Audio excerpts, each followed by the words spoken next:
നമ്മുടെ ഒരു കാലഘട്ടം റേഡിയോയുടെ കാലഘട്ടമായിരുന്നു. അതിന് ഇഷ്ടപ്പെട്ട ഒരുപാട് കാര്യങ്ങൾ നമ്മളെ കേൾപ്പിച്ച് നമ്മൾ ഒരു കാര്യം തിരിച്ചങ്ങോട്ട് സെർച്ച് ചെയ്യാൻ പറ്റാത്ത രീതിയിലുള്ള ഒരു കണ്ടീഷൻ ഉള്ള ഒരു കാലഘട്ടം. അത് കഴിഞ്ഞ് കുറച്ച് നാൾ കഴിഞ്ഞ് കാസറ്റിന്റെ ഒരു കാലഘട്ടം വന്നു.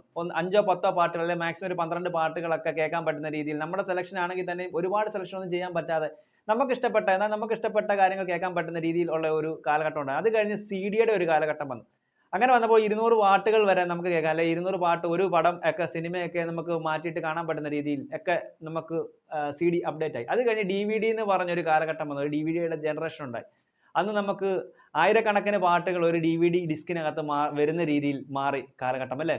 അത് കഴിഞ്ഞ് മെമ്മറി കാർഡ് വന്നു. അത് കഴിഞ്ഞ് ഇപ്പോൾ ലേറ്റസ്റ്റ് വേർഷൻ ആയിട്ടുള്ള ഇന്റർനെറ്റ് വന്നു. ഇപ്പോൾ നമ്മൾ ഒരു കാര്യവും ശേഖരിച്ച് വെക്കുന്നില്ല. എല്ലാം നെറ്റ് ചാർജ് ചെയ്ത് നമുക്ക് ഇഷ്ടപ്പെട്ട കാര്യങ്ങൾ സെലക്ട് ചെയ്ത് നമുക്ക് കേൾക്കാൻ പറ്റുന്ന രീതി.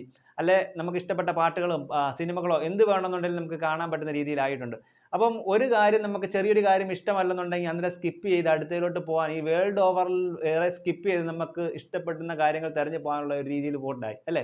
അപ്പൊ അതുപോലെ തന്നെ നമ്മുടെ മനസ്സും നമ്മൾ സ്നേഹിക്കുന്ന ആൾക്കാരെ നമ്മൾ മാറ്റിയെടുത്തുകൊണ്ടിരിക്കുകയാണ്. നമുക്കിപ്പം ഒരാളിൽ എന്തെങ്കിലും ഒരു ചെറിയ കാര്യങ്ങൾ തെറ്റായിട്ട് തോന്നി അല്ലെങ്കിൽ നമുക്ക് ഇഷ്ടപ്പെടാത്തതായിട്ട് തോന്നിക്കഴിഞ്ഞാൽ അന്നേരം അത് സ്കിപ്പ് ചെയ്ത് വേൾഡ് ഓവറിൽ വരെ നമ്മുടെ മനസ്സിനെ സ്കിപ്പ് ചെയ്ത് കൊണ്ടുപോകാൻ പറ്റുന്ന രീതിയിലായിട്ടുണ്ട് അല്ലയോ? എത്ര നാള് ഇനി ഈ ഒരു ജനറേഷൻ മുമ്പോട്ട് പോകും? ഒന്ന് ചിന്തിച്ച് നോക്ക്.